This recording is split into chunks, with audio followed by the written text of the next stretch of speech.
कि मैया को संदेह हो जाए। मुझे जाना होगा शनिदेव। प्रभु, कृपया अपने विराट रूप के दर्शन दीजिए।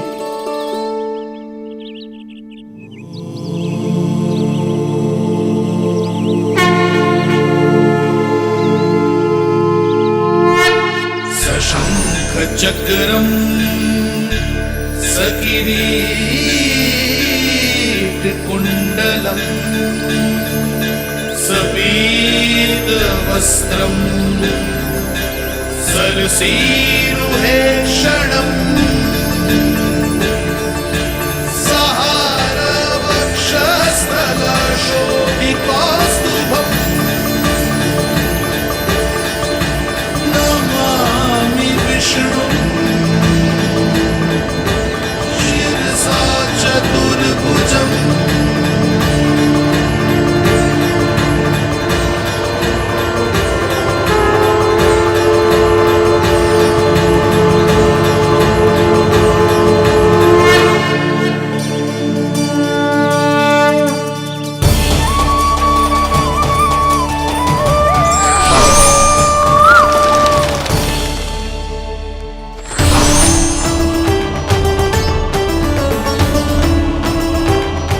श्री हरि, मुझे पंछी की छाया।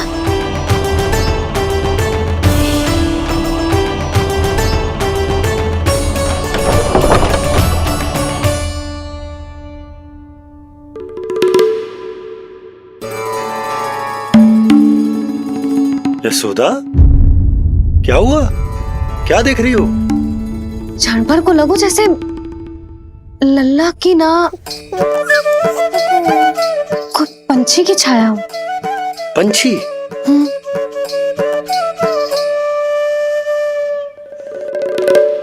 अब ना मुझे तो लग रहा है जो गिलहरी की छाया।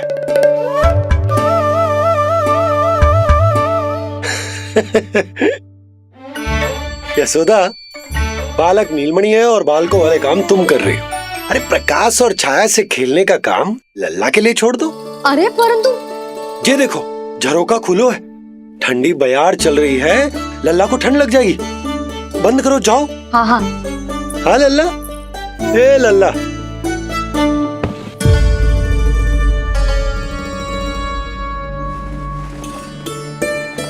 आज सब कितने सज धज के आए थे तुझसे मिलने के लिए, जैसे दीपावली हो। अरे लल्ला, सिवाय इनके देखो।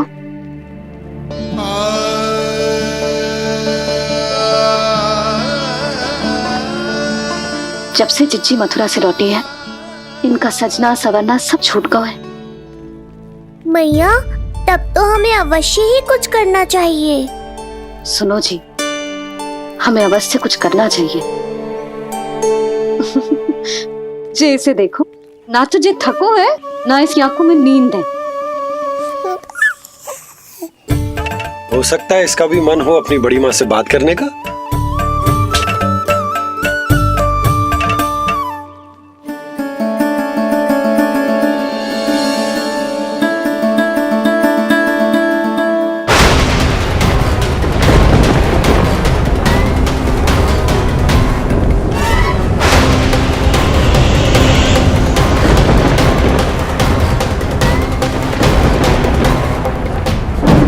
अरे लल्ला, डरने की क्या बात है?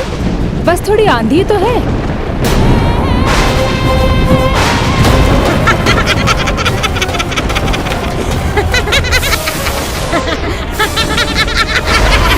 लल्ला, लल्ला, लल्ला, लल्ला।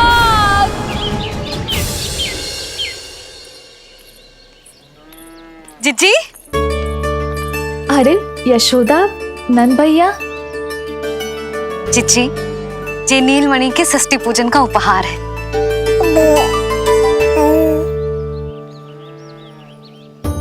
यशोदा, नंद भैया, मैं आप दोनों की भावनाओं का सम्मान करती हूँ।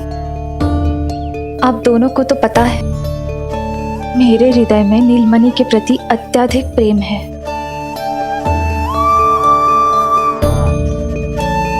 यशोदा, तुम तो जानती हो मैं ऐसे वस्त्र नहीं पहनती। स्त्री का श्रृंगार उसके पति से होता है और मेरे पति तो उस महादुष्ट कंस के कारागार में बंदी है।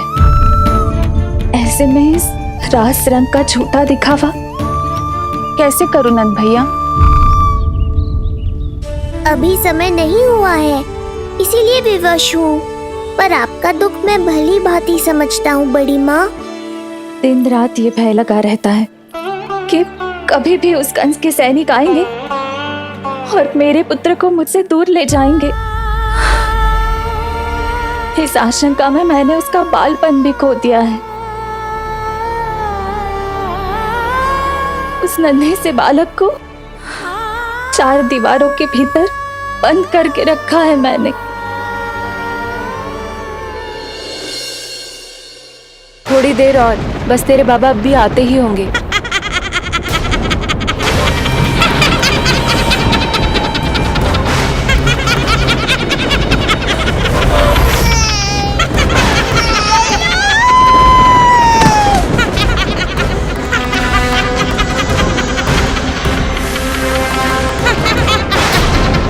भाभी, आपका पुत्र हमारे नीलमणि का बड़ा भाई। आप उसे खुली हवा में सांस लेने दें। मेरा विश्वास करें, आप दोनों गोकुल में पूरी तरह सुरक्षित हैं। चिच्ची, नारायण के घर देर भले ही है, किंतु अंधेर ना है। बस कुछ समय का कष्ट और है चिच्ची, फिर सब ठीक हो जाएगा। और ये देखो, नीलमणि स्वयं आओ है आपको उपहार देने के लिए। इसे भी मना करोगे आप?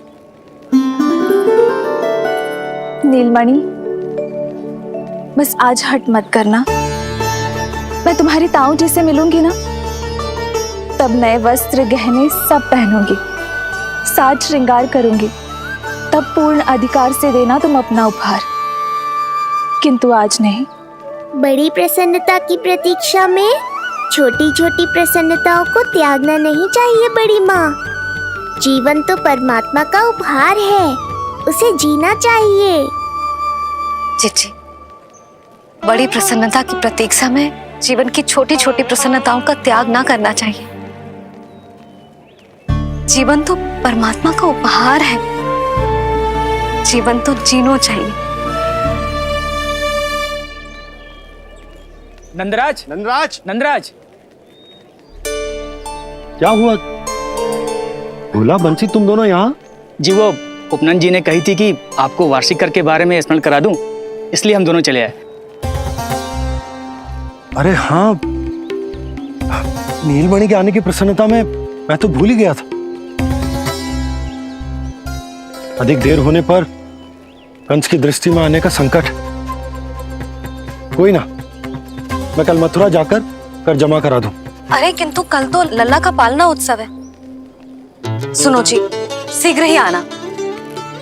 भैया, हो सके तो अपने भैया और बहन देवकी का समाचार भी पूछ लीजिएगा। जी भाभी। इस बार कछु समस्या नहीं होनी चाहिए। ये बार आज मथुरा से कछु अतिथि आए थे, उन्हें पता चलो है कंस ने राजा वासुदेव और रानी देवकी को कारागार से बाहर निकाल लो है और अपने महल में रख लो है।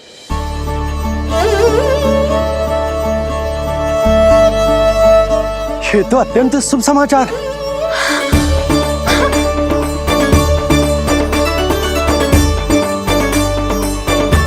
तुमने पहले क्यों ना बताया? हमें लगो आपको पहले से पता होगी महाराज। अच्छा ठीक है, जाकर तैयारी करो, कल तुम दोनों भी मेरे साथ चलोगे। जाओ।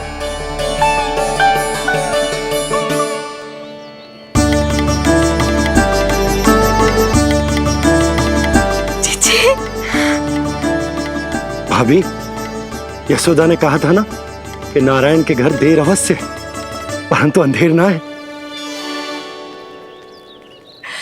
प्रतीत होता है हमारा नीलमणि सबके लिए सौभाग्य लेकर आया है। सच्ची भाभी, नारायण का वरदान है जय बालक। भाभी, अब हमें चलना चाहिए। और हाँ, कल वसुदेव भैया और देवकी भाभी से बिना मिले वापस ना आऊंगा मैं।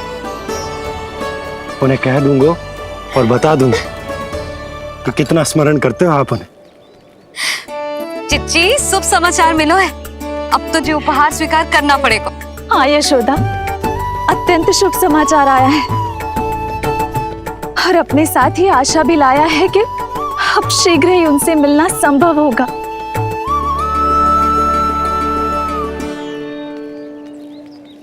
तुमने सत्य कहा था यशोदा, जीवन जीना चाहिए।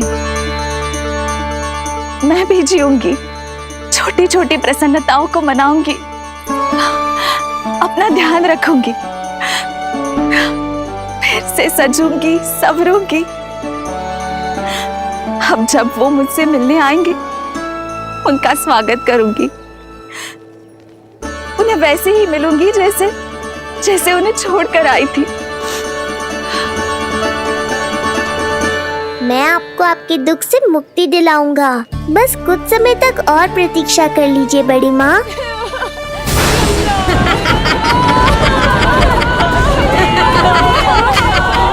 कब तक बचेगा शिशु विष्णु?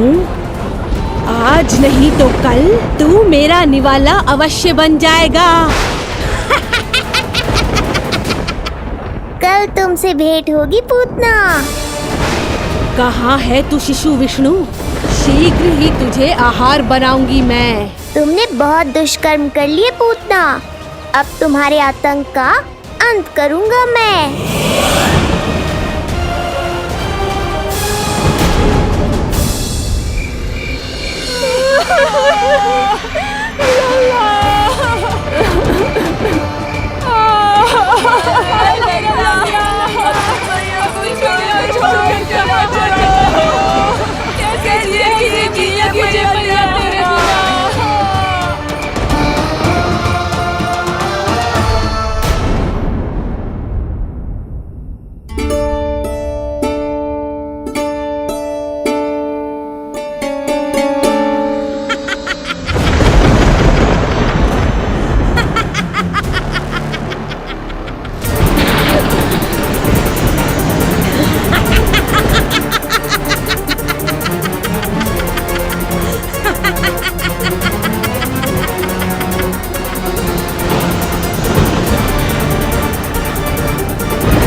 चिंता क्यों करती हो मैया?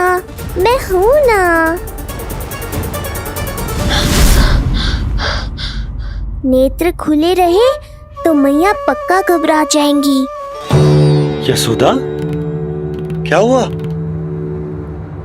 अरे बोलो ना, कोई बुरा सपना देखो। ना, स्वप्न तो ना था, किंतु मेरा मन बहुत घबरा रहा है। ऐसा लगो जैसे नीलमणि को कुछ। ये देखो, नीलमणि तो शांति से सो रहा है, तुम ना व्यर्थ ही व्याकुल हो रही। बाबा सही कह रहे हैं मैया, कुछ नहीं होगा मुझे। सुबह होने में अभी समय है, व्यर्थ की चिंता को झटक सो जाओ। अच्छा, ऐसे कैसे झटक दूं चिंता?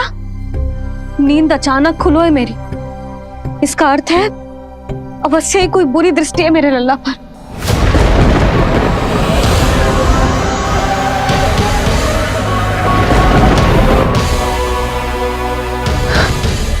आप भी कल जा रहे हो मथुरा? सुनो जी, जाना आवश्यक है, रुक ना सकते आप? कर जमा करानो है यशोदा, कल अंतिम दिन है। यदि वो निकल गए तो नारायण ही जाने वो कंस क्या करेगा। जानो आवश्यक। पिछले 6 दिन से नित्य कोई न कोई कर्मकांड संस्कार चल रहा है, इसीलिए तुम थक गई हो। तनिक विश्राम कर लो, सो जाओ। देखो, नीलमणि भी जय कह रहा है कि मैया मोरी विश्राम कर लो, सो जाओ। कल मेरे पालना उत्सव मनानो है कि ना?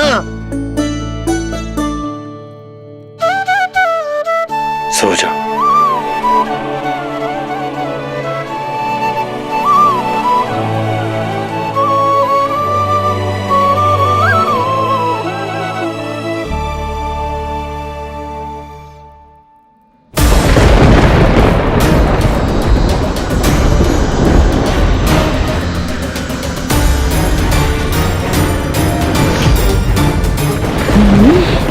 शिशु की गंध। पर अब तो भूख भी मिट गई है। एक रात का समय बचा है बालक, जी ले। कल सूर्य की पहली किरण के साथ अंतिम सांस लेगा तू।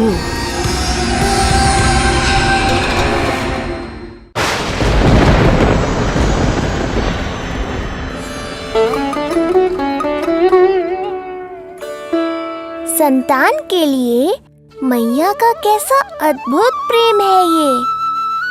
पूतना की छाया से ही इन्हें आने वाले संकट का आभास हो गया।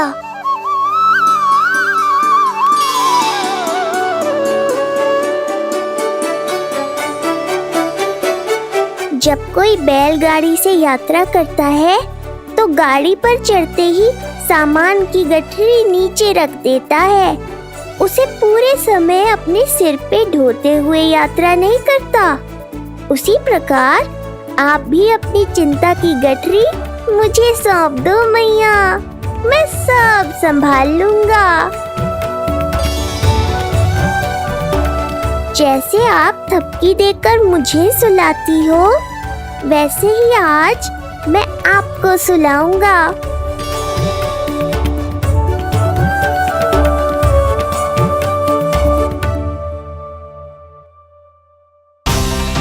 वचन देता हूँ मैया, जिसने आज आपकी निद्रा भंग की है, कल उसे चिर निद्रा में सुला दूंगा मैं।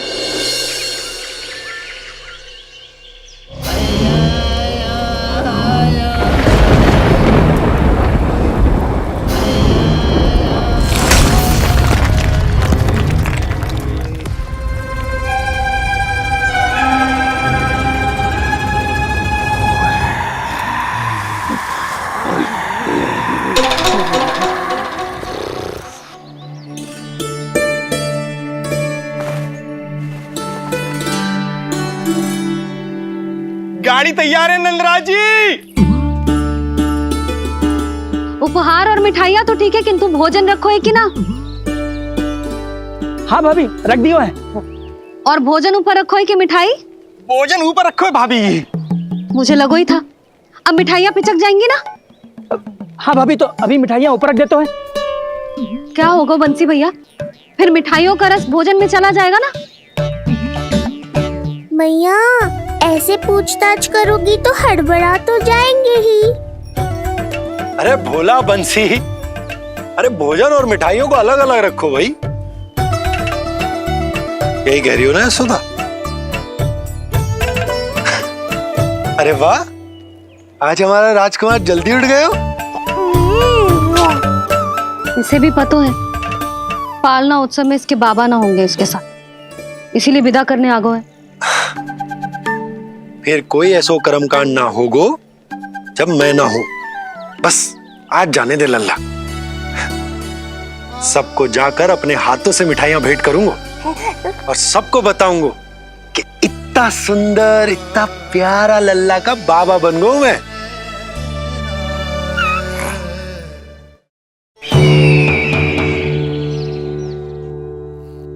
भैया के अत्याचारों की कोई सीमा ही नहीं। हमारे पुत्र को ढूंढने के लिए अब उन्होंने पूतना को आदेश दिया है। वो केवल महाभयंकर ही नहीं बल्कि मायावी भी है। हमें किसी भी प्रकार से ये सूचना गोकुल भिजवानी होगी। सत्य कह रही हो देवकी, मुझे भाई नंद को किसी भी तरह सावधान करना ही होगा, किंतु कैसे? हमारे लल्ला के बारे में जानकर सबसे अधिक कौन प्रसन्न होगा पता है? वसुदेव भैया। सत्य कहा आपने।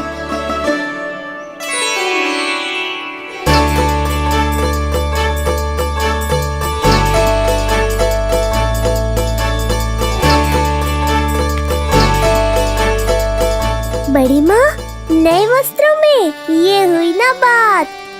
बहुत बहुत अच्छी लग रही हो रोहिणी जीजी, सच्ची।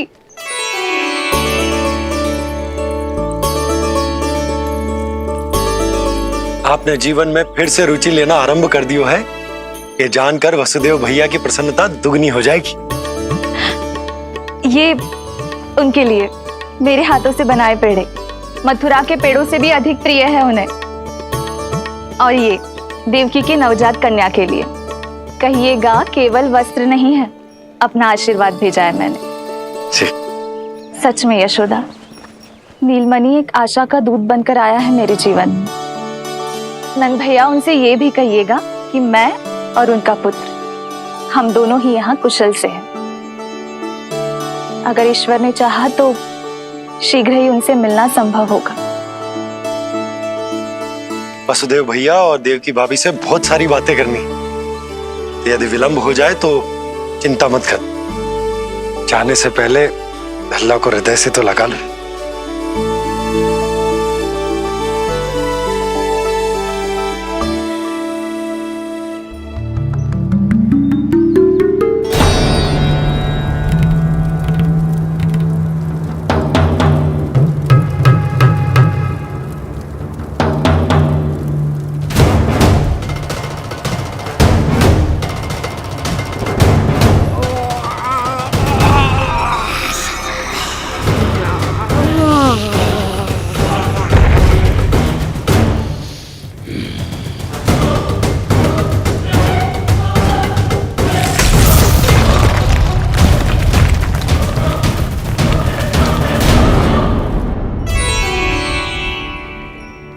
कछु विचित्र सो क्यों लग रहा है मुझे? बाबा, आपका पुत्र है ना यहाँ, सब कुशल मंगल ही होगा।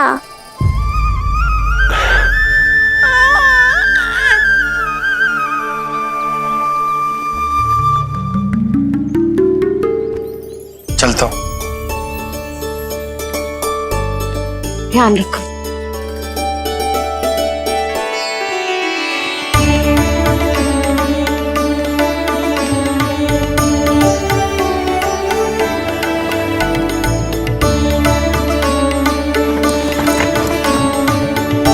जय राम जी की। जय राम जी की।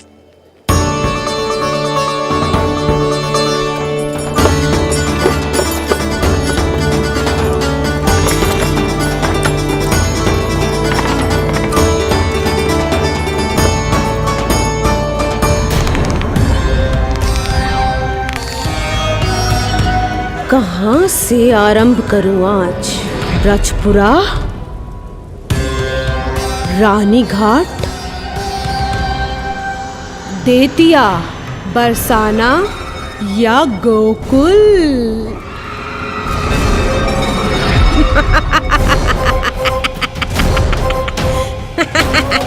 यही तो चाहता था मैं कि तुम यहाँ आओ।